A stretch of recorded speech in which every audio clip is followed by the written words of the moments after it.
I've got some great news for you. Money is not your money problem. Money is not my money problem. Money's not your money problem. If you have money problems, you don't have money problems because of money. You have money problems because of something else. And I'm going to show you what those something else's are in this video entitled Mind Over Money Mastery. We've all heard mind over matter, mind over matter, mind over matter. Most people who say mind over matter probably don't know what it means, but today I want to talk to you about mind over money mastery. Because when you master your mind can master your money. So, you've all heard me talk about the 4 levels of value before, and I'm going to draw them on the board, the 4 levels of value, so you can see them. Larry, you want to change? There we go. Okay, so the 4 levels of value that exist in the world. By the way, this has existed since the beginning of time. I didn't invent it, I just discovered it.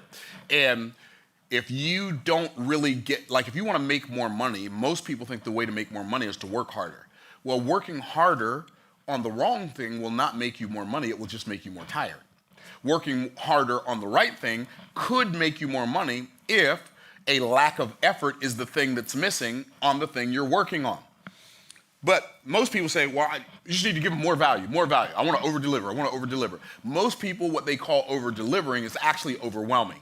And what they do is they put a whole bunch of minutia in their solutions so that you don't know which part to focus on, and so that you become over. I'm gonna make a statement. I believe, whether subconsciously or consciously, that a lot of the coaching programs, courses, and books out there are intentionally, either unconsciously or consciously, designed to overwhelm people so they won't be able to blame the creator if it didn't work. That's what I believe. I don't, consciously or unconsciously. Because what if every coach had to apply the scientific method? What if every coach had to do double-blind studies on all the stuff they teach to make sure it didn't just work for them, but it could work for everybody? So what are the 4 levels of value? The lowest level of value is implementation. And on this level of value, you use your muscles over time to make money. Now, if it's true, and I believe it is, that wealth is spiritual, and creating wealth is a spiritual result, creating wealth is a spiritual activity, and having wealth is a spiritual outcome. If wealth is a spiritual outcome, then it has to be created in a higher spirit, on a higher spiritual plane. So, muscles, are they physical or spiritual? Physical. They're physical. Time, is it limited or unlimited? Limited. Time's limited. So we have a limited physical resource, we have a limited resource of time, so we're using a limited resource, or a physical resource times a limited resource, and we're desiring to produce an unlimited result. It can't happen unless we apply some other principles. So if you're working down here in the implementation phase, you're going to be making somewhere between minimum wage and what, 40,000 a year? We'll call it 80,000. Maybe you're a mechanic at Rolls-Royce of Orlando or something. Okay, cool. So minimum wage and $80,000. Now, if you want to move up to work at a higher level, the second level is implementation. And on the implementation level, you use your management skills to make money. So you're no longer, down here, you're the person doing the thing. Up here, you're the person, I said implementation, I meant unification. This should be, I got all excited. Sometimes when you get to talking really, really fast, you forget what you're talking about. Okay, so on this level, it's unification. And on the unification level, there we go, you use your management skills to make money. You're no longer the person doing the thing, you're the person who's managing the people doing the thing. And so because you're managing the people, you're actually getting a multiplied output from your singular input. That's called leverage. So you're gonna make more money. How much money are you gonna make? Well, this person right here at minimum wage might be flipping tacos at Taco Bell, so you might be a manager at Taco Bell. You're not gonna make minimum wage, you're gonna make $40,000 a year. And if you're a middle manager at Lockheed Martin or Boeing or somewhere, you might make $250,000 a year. But it's still a ceiling, it's still limited. And when you're making $250,000 a year working for a company, they want you to know that they own you. How many of y'all picking up what I'm putting down? And so they don't care about your kid's game. They don't care about the recital. They don't care about what you missed. They want you at work when they want you at work. Okay, so then if you want to break through to where wealth is created above this line. And this is communication. This is a communication level. And on the communication level, the resource you use is your mouth. Now, you have to have a mouth, and you have to learn how to use it. Well, most people have a mouth, but most people also have not learned how to use it. And when I say learn how to use your mouth, I'm talking about use your mouth to create messages that move masses. Use your mouth to have conversations that create cash flow. You have to use your mouth to educate the uneducated. You have to use your mouth to entertain the bored. You have to use your mouth to enlighten the unenlightened. Well, when you learn how to use your mouth that way, and so when you learn how to use your mouth that way, then you might end up being an author. You might end up being a salesperson. You might end up being a coach. You might end up being a speaker. You might end up being an actor or a singer or a songwriter or a playwright. Some level, but on this level, you're going to make somewhere on the low end between $100,000 a year if you sell cars, all the way up to, it could be $100 million a year or more if you're an A-list actor or an A-list singer. Cool, so you're using your mouth to make money. And then the highest level of value is imagination. Imagination, and on this level, you use your mind to make money. Okay, cool. Well, on this level, you're going to make somewhere between, on the low end, you'll make $1 million a year, and on the high end, it could be billions. Nowadays, it could be trillions, right? Look at Elon Musk, right? So billions. So we have to learn how to operate at a higher on a higher spiritual plane. And that's what I want to talk to you about today in this concept of mind over money mastery. See, if you're making all of your money down here, now all of us operate at some level on all of these planes. But if the majority of the work you do, let's say 80% of what you do is down here, and maybe another 5% is here, and let's call it 10%. 10% is here, and then 5% is here, and then 5% is here. Well, then you're going to be on the struggle bus. So what do? You flip the script. You figure out a way to make most of your money up here. Do the 80% stuff here, and make this 10, and then this 5, and then this 5. Because all of us have to implement. All of us have to manage people to some degree, and all of us have to communicate, and all of us have to come up with ideas. But the quality of your life, or the quality of your income, the level of your income is going to be mostly determined by the thoughts you have in your mind. And when I say thoughts you have in your mind, have you ever thought about what it means to think? What is thinking? Like, what does it mean to use your mind? People tell you, well, think about it. Everybody tells you to think about it. Nobody tells you how to think about it. Well, what is thinking about it? Thinking about it is asking yourselves questions and then finding the answer, or figuring out the answer. That's what thinking is. Thinking is, oh, ask myself a question. Well, I wonder what's wrong with the car. Okay. And then wonder what I can do about it. Who can show me? Or I wonder how music is made. Oh, I wonder how to play the guitar. I wonder how do they make music come out as a guitar with only 6 strings on it, right? And so how do they memorize all the notes on the keyboard of a piano? And you ask yourself a question, and then you either figure out the answer or you find the answer, and then you focus on learning what you just found out about. That's what it means to think. But most people don't think, they just think they think. Most people go around regurgitating slogans and acting as if they know they're true just because they believe they're true. Okay, cool. So what we want to do is we want to put our mind in control of our money. We don't want our emotions to be in control of our money.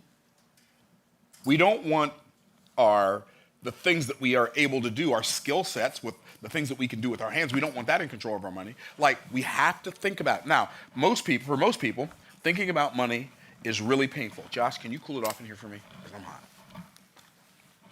Okay, cool. So, I'm going to give you a methodology for making better financial decisions, because I'm going to tell you something. If you make emotional decisions around money, you will be broke. Did I say that too fast? If you make your financial decisions based on emotions, you will be broke. Because here's what I found out as an entrepreneur. Sometimes I don't feel like working. So guess what I do? I work anyway. Sometimes I feel like I've got the greatest idea in the world and I want to abandon everything and just run after this great idea. That's a terrible thing to do. Man, I just saw this thing and I really want to buy it. But if I buy it, I won't be able to pay my employees on Friday. Terrible idea. You can't make decisions, you can't make money decisions based on emotions and get rich. I mean, you can make money decisions based on emotion, but you can't get rich. So you have to learn how to use your mind. So what do you use your mind to do?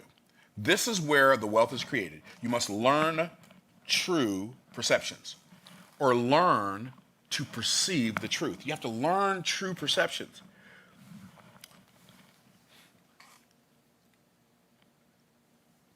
You don't see things the way they are. You see things the way you are. Did I say that too? I'm going to say that again. You don't see things the way they are. You see things the way you are. And what's really fascinating is, like, this is a scientific fact. This is how the algorithm knows what to feed you on social media. They feed you things you already like, already believe, already think. For perfect example, if you are like a liberal Democrat, they're going to show you all the good stuff they can find about liberal democratic politics.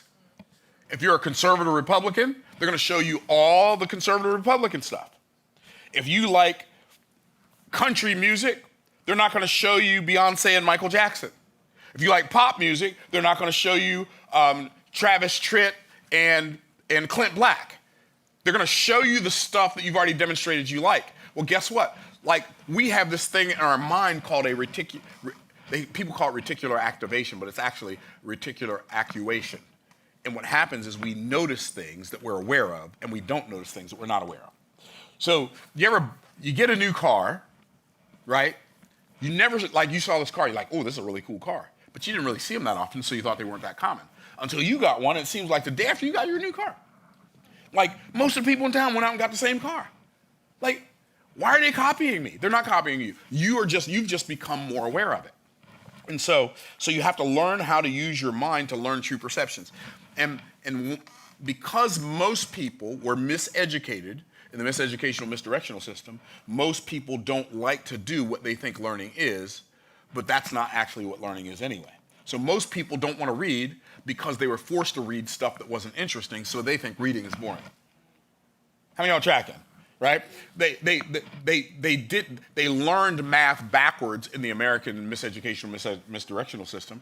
And so they think math is hard because the system intentionally, in my opinion, taught them math backwards so that they wouldn't want to think about numbers. And if you don't want to think about numbers, then you won't want to think about numbers when it comes to your money. So when you become an adult, it's easier for the system to take your money. There's an ethnic group that is categorically and historically better at math than every other ethnic group. Who am I talking about? Asians. Everybody said Asians, right? And so what people who don't understand reality like to do, well, that's because they have an extra math gene. No. People say stuff like that. No, they don't have an extra math gene. In Asia, they just don't teach math backwards. What do I mean? If you would have learned addition from left to right, we learn to read from right to left, but we learn math from right to left. Do you ever think about that? Never thought about that until now? Okay, watch this. Take some money out of my pocket. Okay, so I got some 20s, I got a 10, I got a 5, I got a 5, I got some 5s, I got some 1s. Oh, this is perfect. This is perfect for this illustration. If I am going to count this money, I got one $100 bill in here, a couple of 20s, a 10, some 5s, and some 1s. If I'm counting this money, what do I count first? I count the hundreds. Do I count the big ones first or the small ones first? The big ones. So when I'm counting money, I count the big ones first. And all I'm doing when I'm counting money is what? I'm adding it up to see how much I have.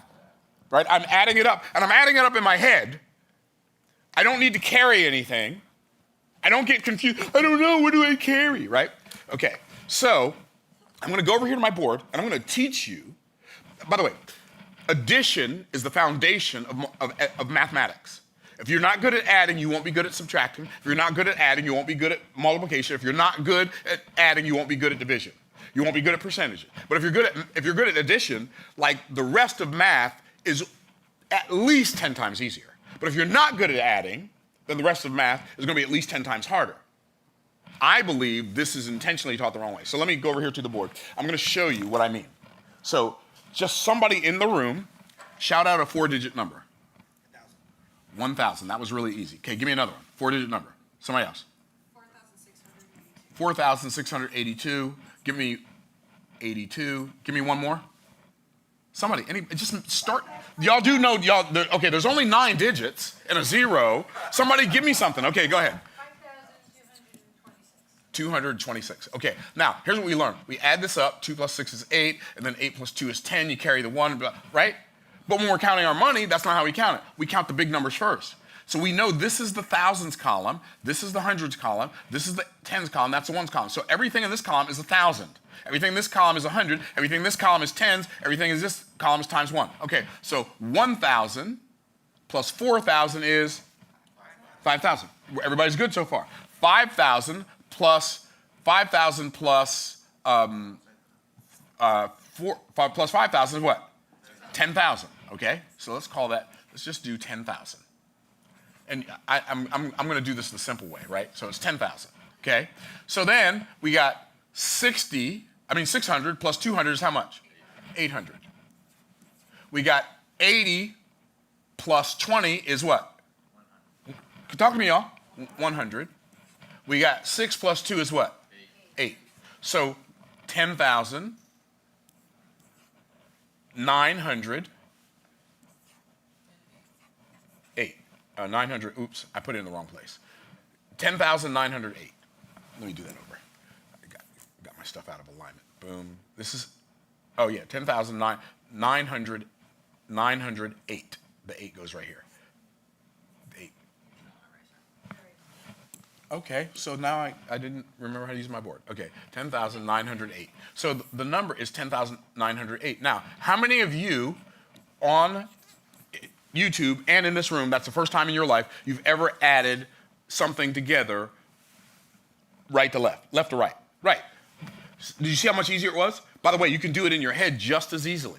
Even if I didn't write them down on the bottom, watch this. If I didn't write them down on the bottom, 1,000 plus 4,000, how much?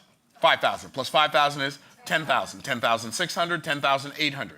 10,880, 10,900, 10,902, 10,908.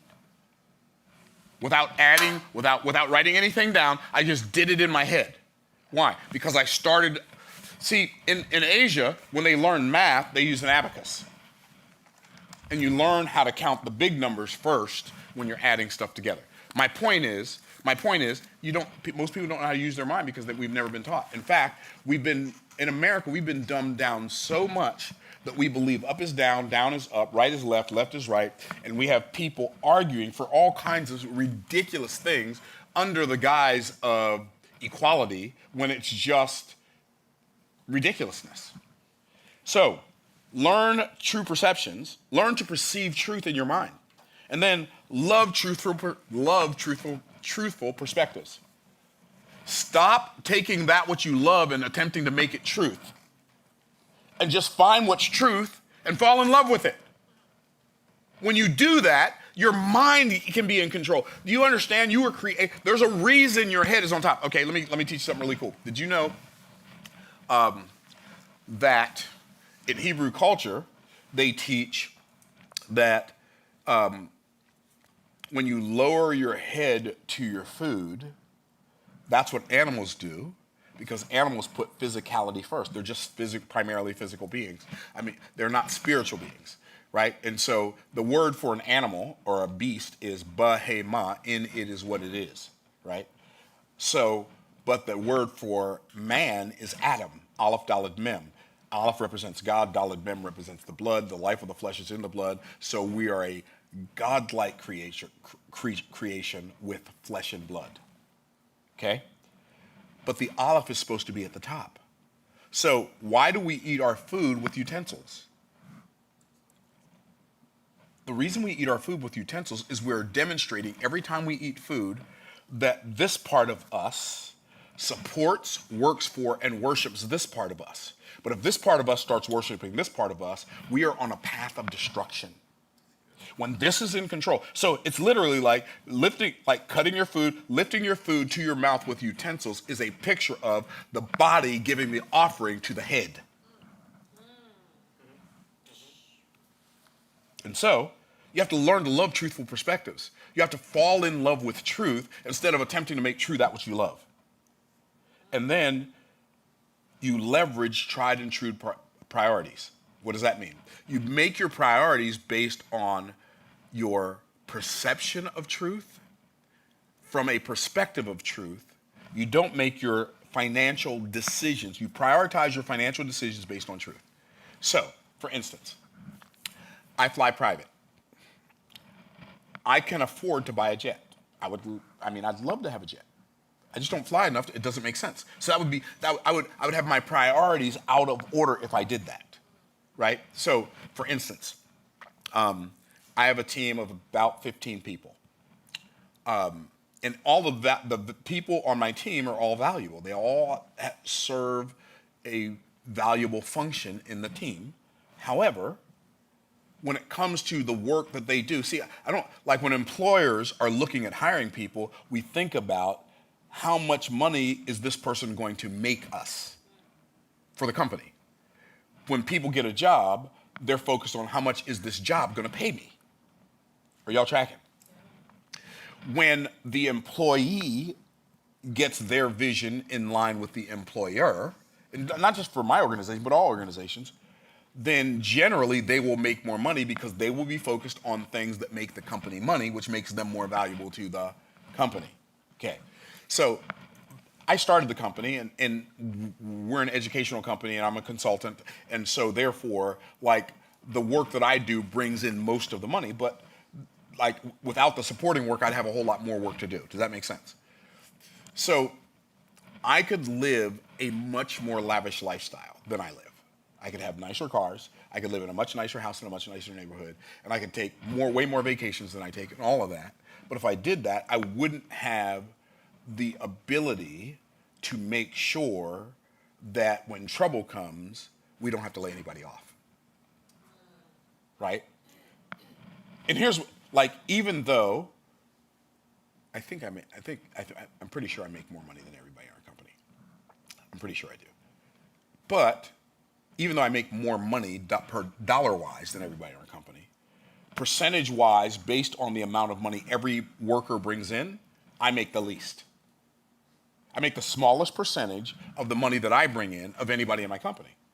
I want you to think about that. Why? Because my priorities are in the right place.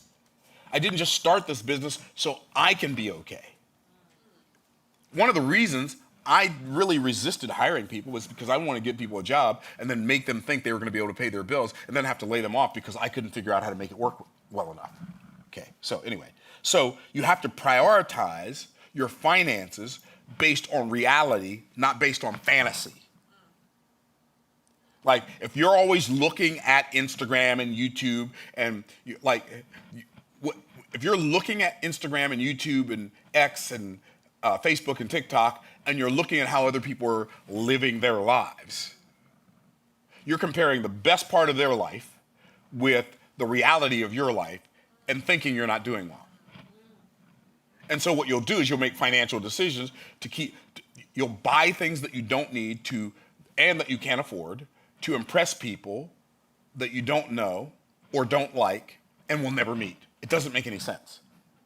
You have to prioritize in your finances. I am going to do the thing that makes the most sense, and I'm going to do the things that make the most sense first, so that if I don't have time to get to something, I don't get to the things that make the least amount of sense.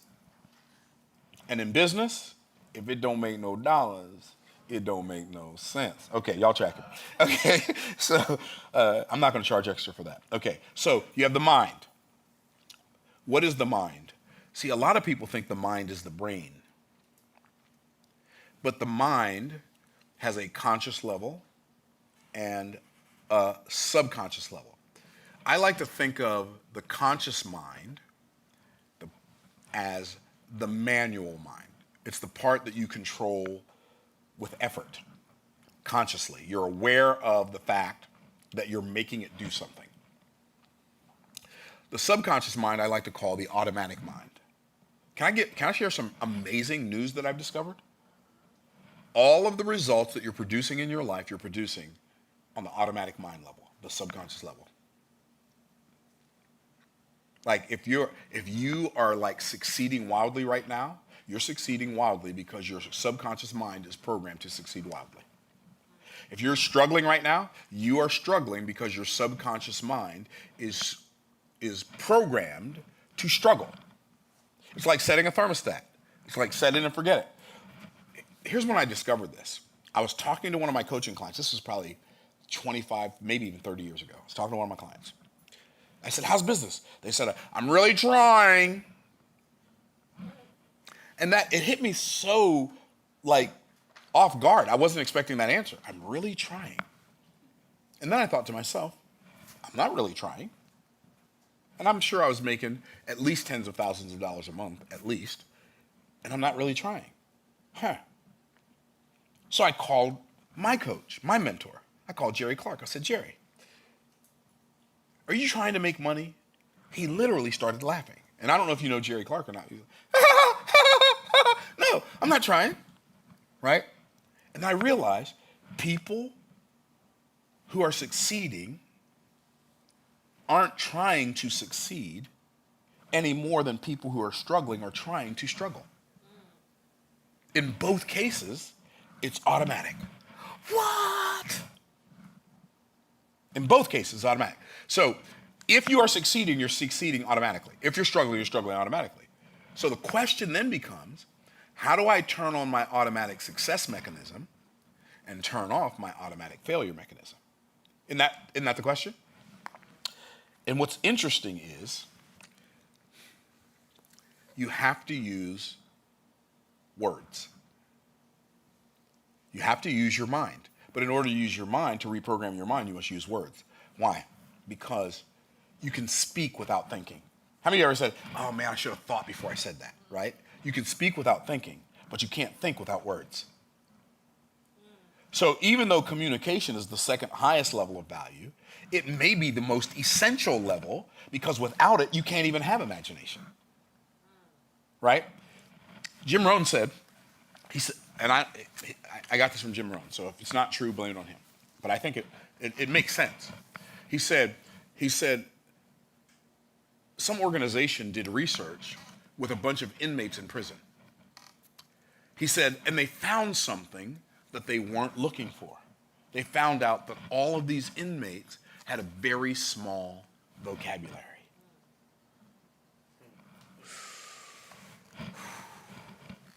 And then he said, words are not just a communication tool. They are the window through which we see the world. He said if you have a very small vocabulary, maybe you don't need a very large space to live in. I thought, oh. And then I started thinking about how if you have a larger vocabulary, you have more tools with which to express yourself. If you have a larger vocabulary, you have more tools with which to think. And so learning more words, increasing your vocabulary, increases your capacity to communicate, and it increases your capacity to think. How cool is that? What if every time you read a book, what if you decided there's never going to be a day of my life that goes by that I don't read some pages in some book or listen to some pages in some audiobook? What if you decided that? And what if you decided that every time you came across a word that you didn't know, you'd look it up? And you'd get so good with language that you could promulgate your esoteric cogitations and articulate your superficial sentimentalities with amicable and philosophical and psychological observations. And you could beware of platitudinous ponderosities and demonstrate a clarified conciseness with comprehensibleness and no jejune bafflement. What if you could do that? Do what, Myron? What if you could say what you mean and not use big words?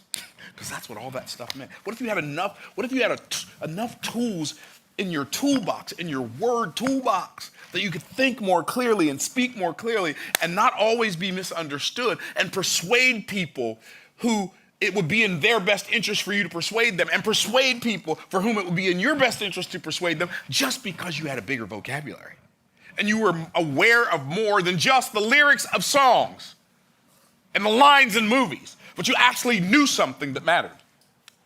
And I'm not saying lyrics and songs don't matter. Some lyrics matter, some don't. So make sure your mind is over your money. You make sure you prioritize your financial decisions in the right way. And then you use your mouth to overcome the tragedy that is ambiguity. Ambiguity is a tragedy. Ambiguity is a tragedy. What's ambiguity? Lack of clarity. When you communicate, you didn't say what you thought you said what they actually heard. My daughter always says, Dee Dee, I got to give her credit because it's one of the best quotes I've ever heard. The biggest mistake in communication is thinking that it happened. Tony Robbins said, your communication is the response you get. So you didn't say, Myron Golden says, since I'm quoting people, might as well quote me. Okay. Myron Golden says that you didn't say what you thought you said what they actually heard. So if you're gonna overcome, use your mouth to overcome the tragedy that is ambiguity, what you have to do is you have to perceive how the words that you're saying are being received as you say them. So communicating with somebody is not just talking to them or talking at them, but it's talking to them and then paying attention to the response you're getting to see if you conveyed the message that you thought you conveyed, or did you convey something else? Oh, and here's what happens. If they don't have to say something. They just have to, what does this look? See, to me, that's disgust. What does this look? That's confused. What does this look? I don't believe you. Right? Are you tracking? And so what if you became so audience aware, whether you're talking to an audience of 1 or an audience of 100,000, what if you became so audience aware that as you're communicating to people, you are reading their energy at the same time? Because here's what I found out about people. Sometimes they lie. Unless you're a sociopath or a psychopath, you can lie with your words, but your energy always tells the truth. So I listen to people's energy while they're listening to my words, so I can perceive if I've overcome the tragedy that is ambiguity. I didn't make myself clear.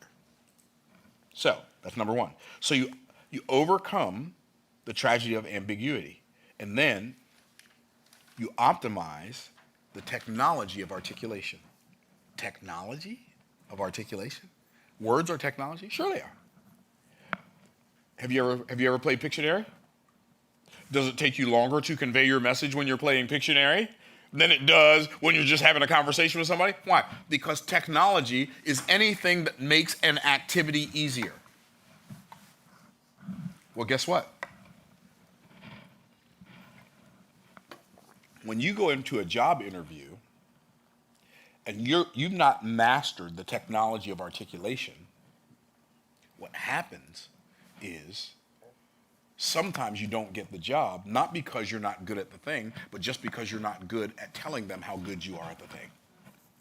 If you're an entrepreneur, sometimes you don't get the deal, not because you're not the best at doing the thing, but because you're not the best at communicating that you're the best at doing the thing.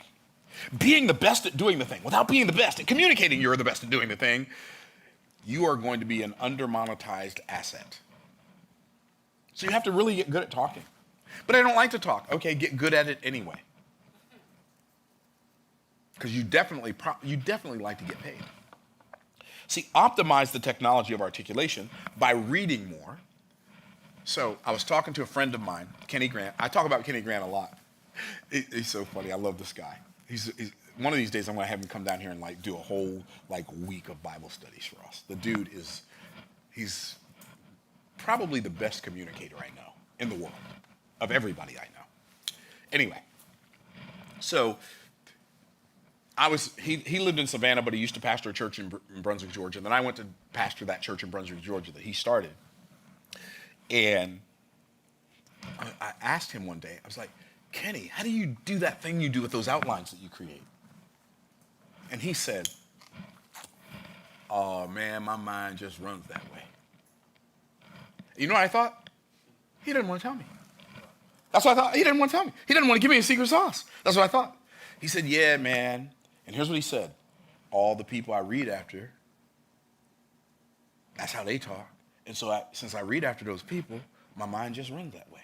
And I thought to myself, he doesn't want to tell me. And so, by the way, this is one of, like, that conversation is a large part of why I communicate the way I communicate today. Because the second half of that was, I'm not going to let him just get away with that. I get it, you don't want to tell me. Okay, who are these people you read after? Well, I read after John Phillips. Okay, John Phillips, great. So I bought me a John Phillips sermon book where John Phillips had all these books, all these sermons in the New Testament, right? I'm like, okay, cool. So I'm studying John Phillips because Kenny said, this is who he reads after, so I want it. So then, I'm in Brooklyn, New York. I'm preaching at Vinny Sawyer's church. And I said, and Vinny's one of the best Bible teachers I've ever met. Like, he's in the top 3 or 4 Bible teachers I've ever learned from in my life. And so Vinny says, I'm like, Vinny, hey, I got this sermon book, man, check it out. And I showed him John Phillips. And Vinny, like, you have never met anybody with less of an ego. Vinny's just Vinny. Like, he's not trying to prove anything to anybody. He's got nothing to hide, nothing to lose, nothing to prove, nothing to gain. Vinny's just Vinny, right? And so I showed Vinny this book, this John Phillips book. I said, Vinny, what do you think about that? He said, it's okay. Like, why am I confused? I'm confused right now, right? And I'm like, Kenny Grant's like the best communicator, preacher, speaker I know. Vinny's one of the best Bible teachers I know. I showed Vinny what Kenny likes, and Vinny didn't like it. And Vinny's not just doing that because he's flexing. Vinny doesn't flex. Like, why doesn't he like this? I'm so confused. I said, okay, tell me why you say it's just okay. He said, I don't like outlines like that. I said, outlines like what? He said, I don't like one-word outlines. The mind, the mouth, the motives, the methods. He said, I don't like that. He said, I believe that every point in an outline should be a complete thought. I was like, what do you mean? And then he told me. I was like, that's so good. My face almost melted off, right? So now I've got Kenny's methodology mixed with Vinny's methodology. And I'm like, I'm now a better communicator because I had these 2 conversations on 2 totally separate days with 2 totally separate individuals who communication is their life. And I'm like, I can do this. It's going to take time. So that's why I didn't just say, in the first point, perceptions, perspectives, and priorities. I said, learn true perceptions, love truthful perspectives, and leverage tried and true priorities. Why? Those are complete thoughts. He said, and so I've been thinking about this for decades, like why this makes so much sense to me. And I realized that these 2 conversations with these 2 individuals in this one book that I studied made me realize that the more work I do in preparing an outline that I'm going to teach from, the less work the people who are listening to me have to do to understand what I'm saying. That was such a breakthrough for me. Like, literally, I'm not exaggerating. Just like if I end this video right now, you have learned how to become a better communicator to the point where you can go from making whatever you're making right now in whatever field you're in to getting to the point where you can make 2, 3, 4, 5, 10 times more than that. But let's keep going. So you overcome the tragedy that is ambiguity with your mouth. You optimize the technology of articulation by, oh, and by the way, I forgot to tell you, in the book by John Phillips, one of the things he did with his outlines was he alliterated all of his outlines. So all of his points began with the same letter or prefix or ended with the same suffix. So when you take alliteration and add it to your articulation, and then you put complete thoughts together that are alliterated, oh, you're going to be one of the, like almost nobody does this. You're literally like making it like super easy for people to listen to you. Why? Because they're not having to waste any bandwidth to find baskets to put your words in because you handed them the content in a basket. Okay. So when you overcome the tragedy of ambiguity and you optimize the technology of articulation, then and only then can you offer timely answers. What does the scripture say? A word spoken in due time, how good it is. Wow. Now I get it. Now I get it when I read that King Solomon, he wrote 3,000 proverbs, and his songs were 1,005. By the way, it's way more work to do this, but it's worth way more than the work it is. Okay. And so your mind, you get control over your mind by learning true perspectives, learning true perceptions, loving truthful perspectives, and then leveraging tried and true priorities. And then you optimize your mouth with, you overcome the tragedy that is ambiguity. You optimize the technology of articulation. You offer timely answers. And then motivation. What's motivation? That's speaking to the heart level. So notice the mind is the imagination level. The mouth is the communication level. The motives, those are the unification level. That's the heart. Do you realize when your mind and your heart are in alignment, that's when you have the most power? When your mind and heart are not in alignment, that's when you have the least power. But one of the things you have to do is you have to learn how to make your mind recruit your heart to pull in the direction that it does. Because if it doesn't, right? So I have an idea, but I'm not feeling it. And so because I'm not feeling it, I have to make myself feel like doing the thing so that I will do it. Now here's what happens. Here's what most people do. They feel like it. And so what they do is they'll recruit their mind to come pull in the same direction as their heart, and then they both end up in a ditch, because when the blind leads the blind, they both end up in a ditch, and your heart is blind. People who say follow your heart, if somebody ever gives you the advice, follow your heart, run from them as far as you can, as fast as you can, and then stay away from them as long as you can. Why? Because the scripture says the heart is deceitful above all things and desperately wicked. Who can know it? Don't follow your heart. You can't trust your heart. You have to follow your head. You have to make your heart follow your head. Don't let your head follow your heart. Okay. So what do I do when it comes to my motives? So I talked about my mind. I talked about my mouth. Now what do I do when it comes to my motives? Be suspicious of your passions. Be suspicious, not suspicion. Be suspicious of your passions. Like, which passions? All of them. Just know that your heart, your desires, the drive of your life is going to have a desire to lead you in the wrong direction. It's why people commit adultery. It's why people commit murder.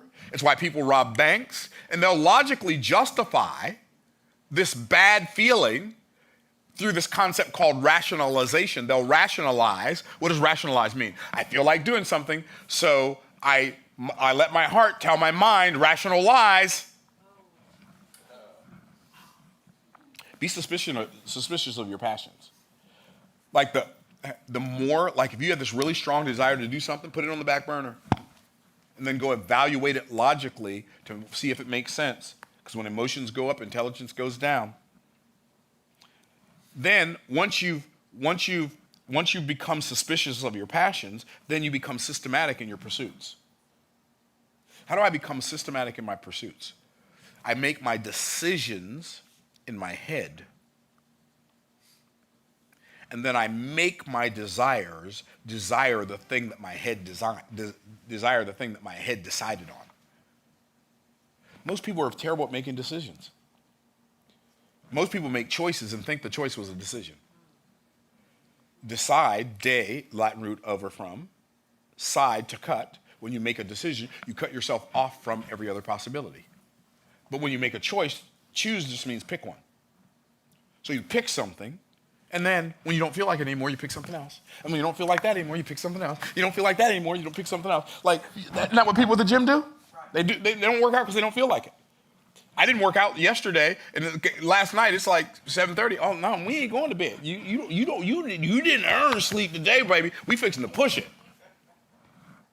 So I made myself work out. I made myself work out until I was in pain. Why? Because it's going to make me stronger. And stronger feels worse at first. That's a poem, I know him. Okay, stronger feels worse at first, but it feels better after a while. Okay. So, become systematic in your pursuits, and then be substantive in your persistence. Once you make a decision to do something, regardless of whether you feel like doing it, do it anyway. How many of y'all tracking? See, I decided that just because I'm getting older doesn't mean I have to get more tired. Just because I'm getting older doesn't mean I have to get weaker. Just because I'm getting older doesn't mean I have to get out of shape. No, they don't have to go together. They only go together because people are following their heart. Okay, y'all tracking. And then, last thing we're going to do, the implementation is our methodologies, our methods. Discover more efficient methods. So, I just watched this YouTube video by this kid over in the UK this morning on how John Mayer learned the guitar. And it's something I already do, but I wanted to see what he said, so I'm like, it's only 7 minutes. I'm watching this video, how John Mayer learned it. Have you ever heard John Mayer play the guitar? The dude is he's a monster. And John Mayer said, when you learn something on the guitar, don't just learn the thing, learn the building blocks of the thing. So when you learn how to play a song, don't just learn how to play the song, learn the building blocks of the song, learn the chords, learn the pentatonic scale that the melody is coming from, learn the cycle of thirds and the cycle of fourths and the cycle of fifths, and learn like all of the building blocks of the thing you just learned, and then you'll be able to go build your own, right? Like if you don't have efficient methods of doing something. So one of the things that I dreaded when I first started learning the guitar, I dreaded learning all of the notes on the fretboard because there's 6 strings and there are 22 frets. That's 132 different notations. And memorizing them is not the objective. Recognizing them is the objective. Like when I see an E, I don't have to go, there you go. Let me see, the line down, the 3 lines, that's an E. No, I just recognize it, right? So, like instantaneous note recognition on every string, on every fret of the guitar, that was the thing that to me was like, I don't know if I can learn that. Of course you can learn that. You learn so many other things that are so much harder than that. That's only 132 things. And so, there's this concept called cycle 4, the cycle of fourths. No, this is the cycle of thirds. Let me see. A flat, C, F, cycle fourths. This is cycle fourths. C, F, B flat, E flat, A flat, D flat, F sharp, B, E, A, D, G, C, F, B flat, E flat, A flat, D flat, C, B, E, A, D, G, C, F, B flat, E flat, A flat, D flat, F sharp, B, E, A, D, G. And first, you memorize the order, and then you pick one string and you play all those notes on that string. And then once you can do that with a metronome, playing at 60 beats per minute, in quarter notes and half notes and eighth notes, then go to the next string and do the same thing. And then before you know it, in 6 weeks or so, you've memorized all 132 notes on the fretboard. You say, Myron, what are you talking about? I discovered an efficient method. That's an efficient method. And then you develop effective methods. What does that mean? Efficient means I'm using the least amount of energy to produce the result. Effective means I'm producing the greatest result I can produce when I do the thing. So you develop effective methods. So you develop methods that are hyper effective. Okay? And then you deploy effort in your methods that you've discovered and developed. So you deploy those methods out into the marketplace, and then they will work. So what happens when you discover efficient methods? You develop effective methods, and then you deploy effort in those methods. Here's what happens. You become one of the best in the world in your arena, because almost nobody does that in any arena. Most people do just enough to do just enough. They become okay at being okay. It's like I talk about when I talk about Price's Law. Almost everybody is willing to do enough to be one of the mediocre many. But only a handful of people in any arena are willing to do what it takes to become one of the fantastic few. If you just pick an arena and decide, I'm going to go all in at becoming the best in this arena, make sure it's an arena that's worth being the best in. But if you do that, like, you don't want to become the best in the world at thumb wrestling, right? Like, make sure it's worthwhile and then pursue that arena. And before you know it, what's going to happen? When you become the best of the best in your arena, the world will be the path to your door. I hope this mind over money mastery lesson was helpful. By the way, mind, subconscious, subconscious, automatic mind, conscious, manual mind. Money is nothing more than a certificate of value created for someone other than yourself. Why do we have money? We have money because we created value for somebody other than ourselves, and they paid us money. And people who provide value are only willing to provide value to people who provided value to someone else. That's why when I go to Eddie V's to eat dinner, I have to be able to prove to them that I've served enough people for them to bring me some food. And then when they bring me some food, I give them my certificates. And then they got certificates to go pay the people that serve them. Okay, what is mastery? Mastery is your ability to execute effortlessly without the use of conscious resources. Imagine being so good at using your mind and your mouth that to you it feels almost effortless. But to the people who want to come by and plagiarize you, for the people who want to come by and steal your content, they don't even have any place to put it. Become that person, and your life will change. Become a mind over money master. I guarantee you'll be glad you did. Thanks for watching. We'll see you in the next video. Bye for now.